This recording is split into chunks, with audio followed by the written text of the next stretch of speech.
Welcome to the sequel of the Peterson Rehab trilogy. Drama has surrounded this famous Peterson family for years. Horrible. It starts off with psychologist Jordan Peterson. He nearly died several times. Like sand through the hourglass, like cow bones stuck in the grinder. These are the days of Mikaela's dramatic life. In the following clips, you'll hear many dramatic things from Jordan's daughter, Mikaela. Terrible. And when you put the stories all together, you may find this as suspicious as I do. And now we take you on location in Russia with Exhibit A. I have to ask you, how is your dad doing right now? He had a terrible last month. He nearly died several times. You've been here since early January with your family, immediate family, your husband, your daughter, and your dad, obviously. What about your mom? How is she doing, and how is she coping with Mr. Peterson's health issues? Well, this has been just terribly stressful for our entire family. It's been a horrible few months. So she's one of the strongest people. She might be the strongest person I know. She managed to deal with my health struggles. She's managed to tolerate my dad's health struggles. So while recovering and dealing with a very serious diagnosis. Yeah, she nearly died in the summer a number of times. He nearly died several times. She nearly died in the summer a number of times. Mikhaila Peterson has a flair for the dramatic. And the more research we've done into this benzodiazepine problem, the more apparent it has become that this isn't that unusual for people. Says Google search results. You can find anything you want to if you look it up on the internet. Now, from what I know, this drug, clonazepam, the long-acting benzodiazepine that your father was prescribed, is primarily used in Russia for treating epilepsy. And while it is a controlled substance, it's not thought of as this extremely dangerous drug. It's routinely given to children. Ooh, it sounds like Oksana's been doing her own research. My concern is how can you be sure that the Russians have the expertise to win somebody off this drug? We weren't, actually.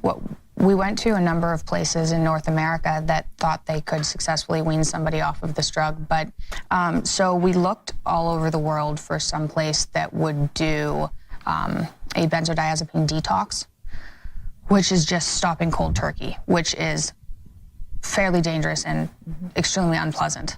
First of all, why would you try something dangerous? Couldn't really find any place that would do that, certainly not in North America. And that appears to be false. There are places in Canada that will do that if the doctors think that it's right for the patient and isn't too dangerous. I know people, both in Canada and in the U.S., who have undergone medical detox. He's a world-renowned psychologist. He is a top author. He eats nothing but meat. Also, he's socially conservative and also a devout Christian. And he's had depression for years. He says his anxiety is from reactions to certain foods, but they claim they are now healed from the carnivore diet. If that is true, then why are they not reintroducing plant foods, which Mikaela says she wants to do? And recently he has had pneumonia, and from his addiction he developed a side effect called akathisia, a restless movement disorder that left him suicidal, which seems a little hard to believe. He also blames some stress on the media attention that he gets from his career. Well, he doesn't have to go on TV triggering gay people, but he does. In this next clip, Mikaela seems to be losing track of her story, forgetting what is being treated here.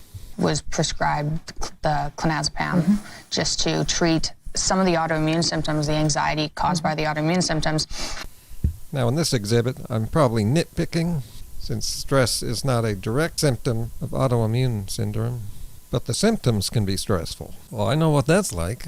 I've had that for like half my life, stress from all sorts of things, but I never needed to take medication. Instead, I learned the psychology of managing stress and controlling my mind and my thoughts. Now for my closing arguments. Defendant number 1, Jordan Peterson, seeks treatment in Russia with no good reason. He also hasn't been in the public eye for many weeks. He has major health problems, and everyone that he knows also has major health problems. Defendant number 2, Mikaela, who says that she has suffered from a plethora of diseases and conditions. Oh, and now you can add celiac disease to that, and hallucinations. She also claims that her hip deteriorated in her early teens. You had a hip replacement, I think, at the age of... Hip and ankle, 17. And when the joint rebuilt, it fused together, causing a lot of pain while trying to walk. And she said that any food other than beef causes her major reactions that last for weeks. She can't eat an olive, but she can drink vodka. I'm the creator of the Lion Diet. The Lion Diet is strict, and it'll fix your problems and turn you into a boss human. I've seen thousands of people recover using this diet. It sounds crazy, but it's true. Mikaela says that both her parents almost died multiple times, months apart, from different things, and many different things. And with all this family trauma, and her father in a Russian hospital undergoing dangerous procedure, Mikaela doesn't get stress disorder herself. Matter of fact, she doesn't look stressed at all. She goes on TV and plugs the diet that she, quote, invented, along with her hashtag, which you can see up there on the screen. She is the daughter of someone who has just become very famous, and she goes on the most crazy, obscure diet the world has ever seen, and using her father's fame, she claims that the diet cured her of X, Y, and Z. Then Jordan himself goes on the diet, bringing more attention to the diet by going on the Joe Rogan show. Joe Rogan, a more complex version of an anti-vegan. Then Mikaela's mother gets cancer, Jordan gets hooked on medication, and she gets on TV with her sexy, healthy look of makeup fake-up. Do I sound like someone filling you in on a soap opera that you just started watching? Defendant number 3, the mother, Tammy. Her story is even more clouded in the smoke of a magic show, but I've heard that she got cancer after being on the carnivore diet for a year. Can anyone confirm that is not true? Now, some people will say that I'm kicking Jordan Peterson when he's down, but we don't have any information on these stories except what the family is releasing. No investigative journalism. So how do we really know he's down? He could be hanging out with Julian Assange, living it up. And all his supporters. That woman I've been showing, saying Mikaela has a flair for the dramatic, she made a video on this, and she got just almost nothing but hate. And she wasn't half as hard as I am here. That just shows you that we just have a bunch of Peterson fans who can't handle anything. They treat him like a god. And they're saying, you people are so unsympathetic. No empathy. Well, let me point you to one of Peterson's lectures you can find on YouTube called The Problem of Too Much Empathy. Well, it's no longer a problem for me. She nearly died in the summer a number of times. Since then, she's recovered from it fully. And another rare plot twist. Someone recovering from terminal cancer. Speaking of which, Mikaela here looks like she's returned from the dead. This storyline is terrible. If this autoimmune problem runs in the family, why has she chosen to have kids?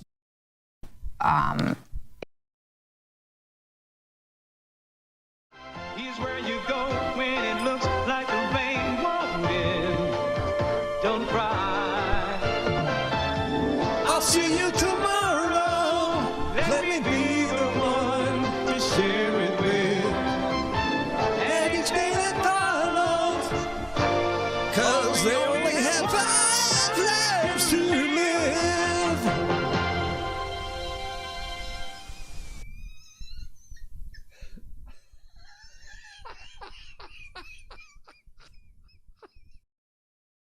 For 24 years, my diet has been half fruit. I have done all fruit for a month, and it was one of the best months of my life. But see, I did that having already been on a high fruit diet for 15 years. And so I didn't get adverse symptoms from my own unhealthiness because I wasn't unhealthy at the time. So when you get all these ex-vegans who said they went vegan and they had all these problems, the problems are their problems, not the fruit, not the lack of meat. The problem is these people are unhealthy. And when you start to eat healthier, your body doesn't just get healthy all of a sudden. The body has to go through a stage where it's clearing out things and adjusting. And those reactions are often misinterpreted as what they're doing is unhealthy when it is healthy.